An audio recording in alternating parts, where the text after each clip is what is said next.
Manchester United a enfin trouvé son futur coach, il devrait s'agir d'Erik ten Hag. Et bien pour l'accueillir, les Red Devils lui ont promis de jolis cadeaux avec un mercato de folie en perspective. Restez bien connectés, on vous explique tout ça dans un instant.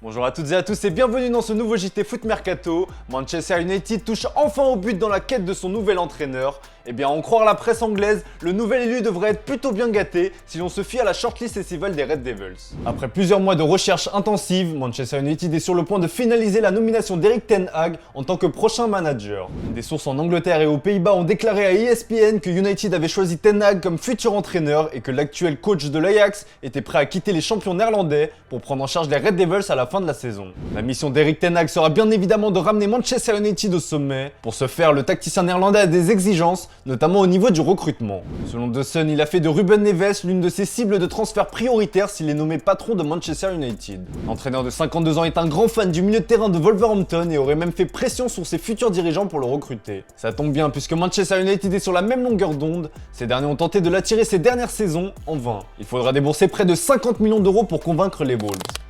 En attendant de prendre officiellement ses fonctions, Erik ten Hag semble déjà plutôt bien investi. La preuve, il a déjà ciblé les secteurs prioritaires à renforcer. En effet, la piste Ruben Neves s'explique par le désir d'amener du sang neuf dans l'entrejeu des Red Devils. Avec le départ plus que probable de Paul Pogba en fin de contrat, des renforts dans ce secteur seront essentiels. En ce sens, The Telegraph rapporte que John McGinn, le milieu de terrain d'Aston Villa, est surveillé. Le rêve des dirigeants mancuniens à ce poste se nomme Declan Rice, milieu de terrain de West Ham. Mais les Hammers sont gourmands et ont fixé un prix mirobolant de 180 millions d'euros. Autre cible de prestige et pour le coup il faudra aussi sortir le chéquier, il s'agit du serial buteur Harry Kane. Un buteur de renommée mondiale semble être un objectif pour les Red Devils au vu des âges avancés de Cristiano Ronaldo et d'Edinson Cavani. Enfin, le chantier de la défense risque de donner pas mal de maux de tête à Erik ten Hag, mais comme il est prévoyant, il a déjà des idées. Selon le Daily Star, il souhaite amener avec lui dans ses bagages le prometteur défenseur de l'Ajax, Jurrien Timber. Le joueur de 20 ans international néerlandais présente un profil polyvalent avec la capacité de dépanner au poste de latéral droit. Bref, vous l'aurez compris, il devrait y avoir pas mal de mouvements du côté de Manchester United cet été. On en vient à la question du jour les amis, selon vous, quelle doit être la priorité pour Manchester United cet été? Comme d'habitude, on attend vos avis dans les commentaires. Hier, on vous faisait jouer avec notre partenaire Unibet pour remporter un maillot. Pour cela, il fallait trouver le score exact de Chelsea-Real Madrid. Et bien le gagnant s'affiche juste ici. Bravo à toi, reste connecté, on te contacte très prochainement. On vous l'a expliqué hier dans le JT, le Barça prépare un mercato historique. Si la shortlist regorge de noms plus prestigieux les uns que les autres, il y en a un qui fait déjà l'unanimité. Eh bien, il s'agit d'Ousmane Dembélé qui semble avoir retrouvé son meilleur niveau ces dernières semaines. Les dirigeants barcelonais ont relancé les discussions au sujet d'une prolongation, même s'il n'y a pas encore de nouvelle offre de formulée selon nos informations. La dernière réunion entre Matteo Alemany, le directeur sportif et l'agent du joueur a été constructive, le but de ce rendez-vous étant d'aplanir la situation entre les parties. D'ailleurs, le Barça a reconnu avoir fait une erreur en stoppant les négociations. En tous les cas, Xavi lui est convaincu qu'Ousmane Dembélé représente l'avenir du Barça. Bien, el club sabe mis prioridades en el tema, en el apartado deportivo y estamos trabajando en ello, ¿no? Pero Ousmane para mí, pues ojalá se pueda quedar con nosotros y yo lo veo disfrutando. Para mí es un jugador diferencial y lo he dicho muchas veces. Bien trabajado puede ser el mejor del mundo en su posición. No tengo miedo a repetirlo, es que lo veo así. Es un jugador que está marcando diferencias y hay muy pocos con las condiciones de Ousmane, muy pocos.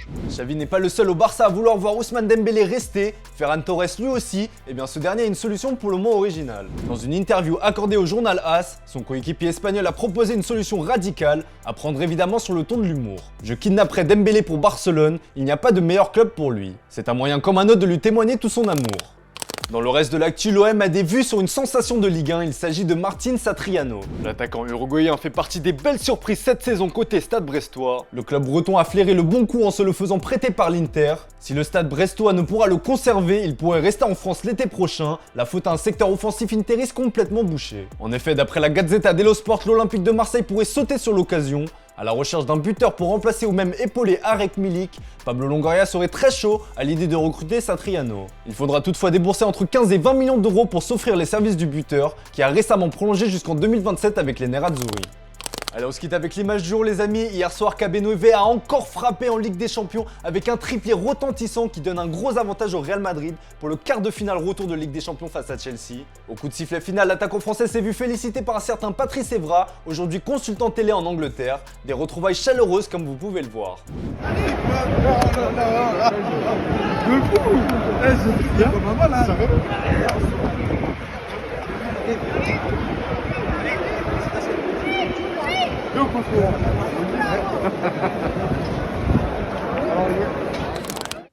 Voilà, c'est tout pour aujourd'hui. Merci pour votre fidélité. Bonne soirée à vous. On se retrouve dès demain pour un nouveau JT Foot Mercato.